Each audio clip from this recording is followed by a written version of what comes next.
because we had Mr. Belloc and Miss Broadwood join us, do you remember? And you were learning some poems and you were learning some folk songs. Well, now I think you've been working across the whole of this week practicing some of those poems, is that right? Yeah, and those songs, and now we're going to have what we call a recital. But before we start, I bet you didn't know that Father Nick is with us, knows an awful lot about Belloc, and so Father Nick, welcome this afternoon. And Father Nick's going to say a quick few words to you at the start of our assembly, so over to you, Father Nick. Thank you. Good afternoon, everyone. Good afternoon, Father Nick. Thank you, Mr. Avey. Miss Broadwood, it's lovely to see you. Lovely to see Yes. you. Now, I am excited to be here this afternoon because Miss Lucy Broadwood is a very important person in the history of Rusper and of our church. Every May the 1st we remember her, we put a garland on her memorial. You might not know that I'm a distant relative of Lucy's aunt Charlotte Broadwood. So I'm very excited to be part of this occasion this afternoon. And yes, I'm also a great admirer of Mr. Belloc, whose book I've got with me this afternoon. One of his many books, but one that I've loved for many, many years, that was given to me by my father, and it belonged to his father, my grandfather, who had this book, well, probably soon after it was first written, more than 100 years ago. But really, you want to hear from Miss Broadwood. You want to hear what we're going to be doing this afternoon. So, Thank you very over much, to you. Father Nick. Thank you. It's very lovely to be here and see you all. I felt all excited when I saw you coming in with your headdresses and with all kinds of interesting things at the back. I can't wait to see what they all are. Mr. Belloc and I travelled up this morning to your school feeling really delighted about seeing you all on Monday and all the things you did, and looking forward to hearing you today. And we did come together, but I'm not sure where Mr. Belloc is at this point.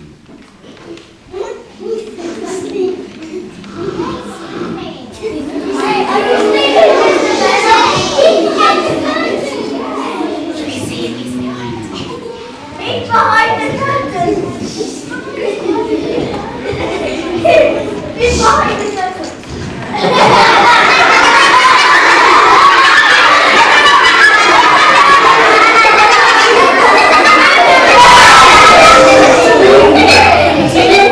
Do you remember that he fell asleep on Monday? Yes. Maybe he had a very big lunch. Shall we do that same thing? The way we woke him up before, after 3 weeks. Wake him, Mr. Belloc. 1, 2, 3.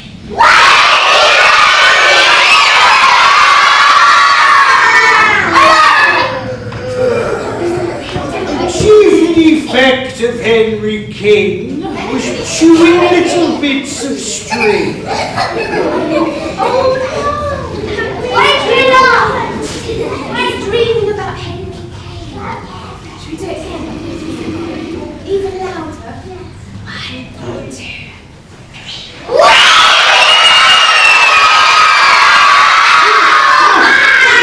What noise? Was it you, not? Oh dear, oh well, pardon me everybody for having a little doze. I've just been for a very long walk across the downs, and I finished off by having a very large lunch at the Plough. Oh, but goodness gracious me! Am I still dreaming? I seem to be talking to a load of animals and beasts that I once put into my children's book, The Bad Child's Book of Beasts. Look, are you a little yak? Yes, you are. Oh, and we've got some tigers here. Oh, and what have we got down here? We've got a lion. Oh, and look, there's some other characters from my other book, Cautionary Tales for Children. Yes, and you're not by any chance Matilda, who told lies and was burned to death, are you? No, look a bit like her. And you, young man, you're not Jim, who ran away from his nurse and was eaten by a lion, are you? Oh well, perhaps I should hand over to you. So Miss Broadwood and I, and oh, good afternoon, Reverend. Good afternoon, Mr. Belloc. Very nice to see you, very nice to see you. Yes, or Father Nick, as I hear you're called in these parts. Well, yes, I think we should hand over to you so we can see what you've been doing over the last few days, inspired by our visit to your school on Monday. So I shall hand over to Mr. Avey, and we'll look forward to watching what you've done over here. Thank you very much, Mr. Belloc. Thank you both of you for coming back. And Miss Broadwood as well. It's lovely to have you here. All week since we had the pleasure of your company on Monday, we've been learning some of your poems, sir, and some of the songs that you've collected, and we would like to show them to you. We hope you enjoy. So let's start with Hobbit.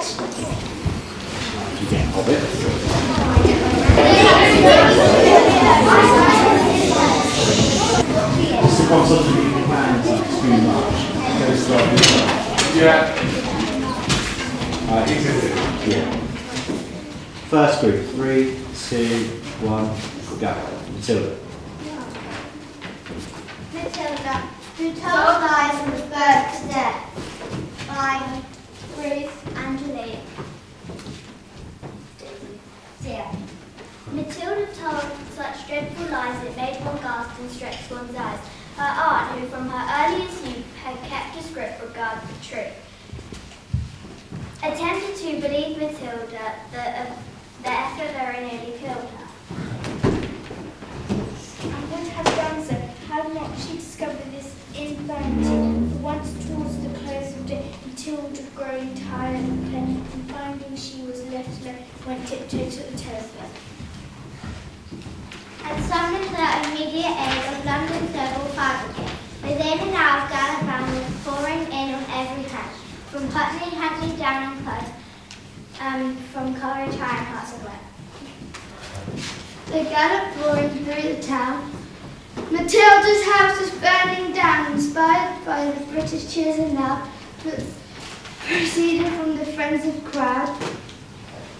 They ran their ladders through the score of the window of the ballroom floor and took particular pains to souse the windows up and down the house until Matilda's aunt succeeded in showing the men they were not leaders. But even then she had to panic to get the men to go away. It happens a few weeks later. Her aunt was off to the theatre to see the interesting play to the second Miss Tanqueray. She had refused to take their niece to hear this entertaining piece, a deprivation just and wise to punish her for telling lies. That night a fire did break out.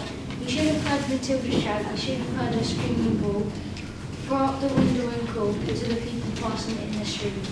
The rapidly increasing heat encouraged her to obtain their confidence, but all in vain.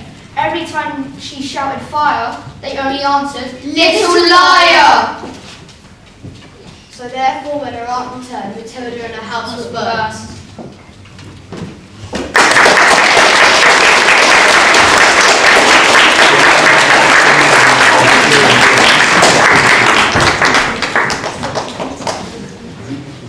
Jim, who ran away from his nurse and was eaten by a lion. There was a boy, his name was Jim, his friends were very good to him. They gave him tea and cakes and jam and slices of delicious ham. Gave him the chocolate pink inside and little tricycles to ride. And read the stories through and through and even took him to the zoo. But there was a dreadful fate for Selwyn Butch and Adelaide. You know, at least you ought to know, for I have often told you so, that children never are allowed to leave their nurses in a crowd. Now, and this was Jim's especial foible. He ran away when he was able, and on this inauspicious day, he slipped his hand and ran away. He hadn't gone a yard when, bang! With open doors a lion sprang, and hungrily began to eat, the boy beginning at his feet. Now just imagine how it feels. First your toes and then your heels, and then by gradual degrees, your shins and ankles, calves and knees are slowly eaten bit by bit. No wonder Jim detested it, no wonder that he shouted, "Hi!" The honest keeper heard his cry. They're very fat. He almost ran up out with two gentlemen. Ponto, he ordered as he came, for Ponto was the lion's name. Ponto, he cried with an angry frown. Let go, sir, down, sir, put it down. The lion made a sudden stop. He let the dainty morsel drop and slunk reluctant to his cage, snarling with disappointed rage. But when he bent over Jim, the honest keeper's eyes were dim. The lion having reached his head, the miserable boy was dead.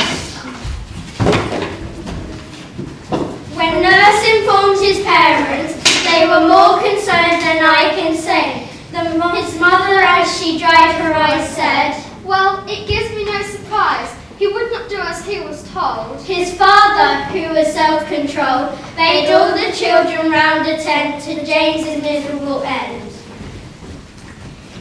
And always keep a hold of nurse for fear of finding something worse.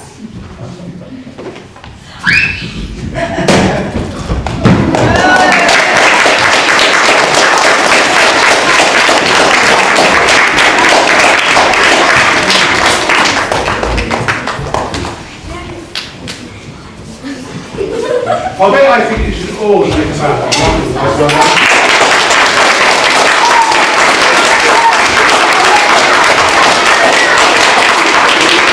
Sit back down.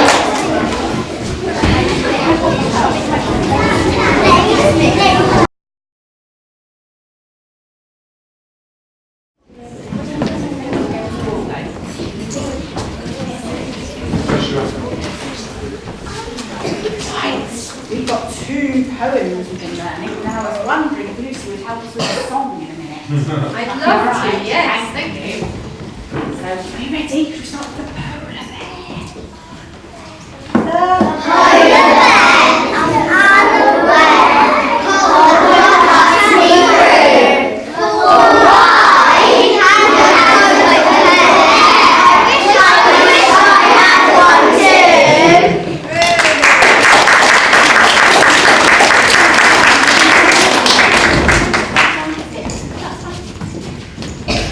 Now, we want to do, ready?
Well done. Would you like to have a seat? Thank you very much. And so, we've done Hobbit, we've done Buffalo, we've done Unicorn.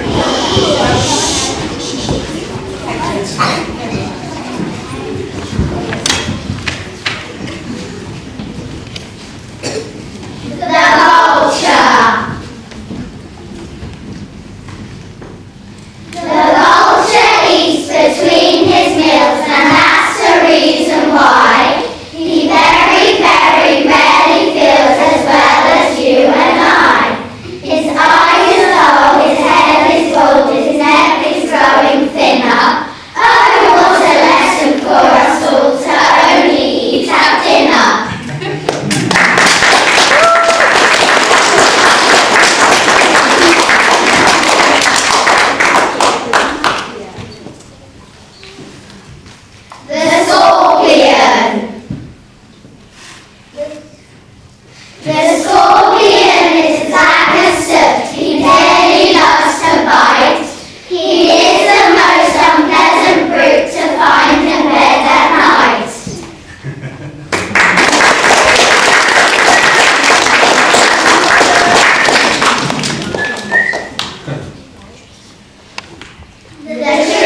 Thank you very much. That was really entertaining. I really enjoyed it. You have obviously worked really hard this week to learn those words, and you've really got into everything that you've done. The performance was great. Did you enjoy it, Mr. Belloc? Oh, they were wonderful. Thank you so much. It was so lovely to see them acted out and recited so beautifully. Glad that you enjoyed them. Miss Broadwood, did you enjoy the singing? I thought it was wonderful. Oh. You remembered them all so well. All the verses of Oats and Beans and all the bits of the Trina That was Valley great. and all the actions. Yeah, it was really It's good. really wonderful. It's very lovely for Mr. Belloc and me to see you performing it so well. And I love all your props and the instruments. And Yeah. oh, it was marvellous. Well done. Very creative. So I think the adults should give all the children one bit.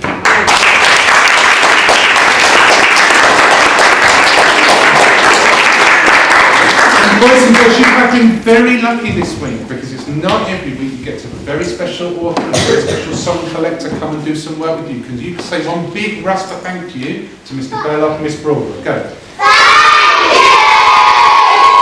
big thank you from us in the school as well. Thank you very much indeed.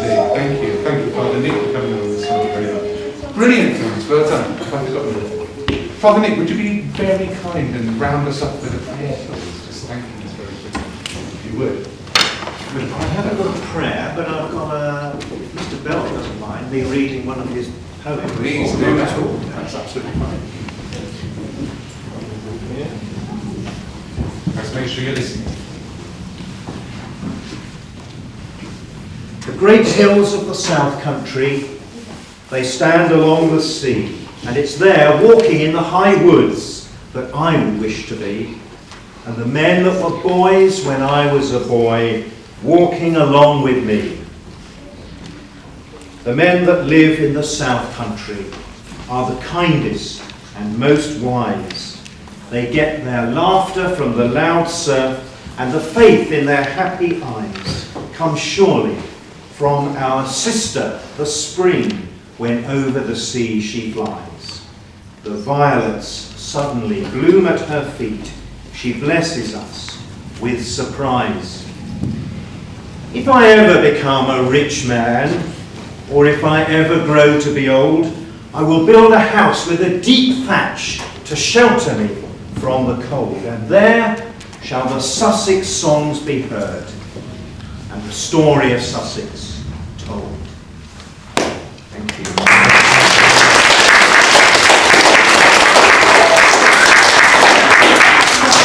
On the side of that, lovely. Thank you very much, Father. Guys, I hope you have a lovely afternoon. Are you ready to...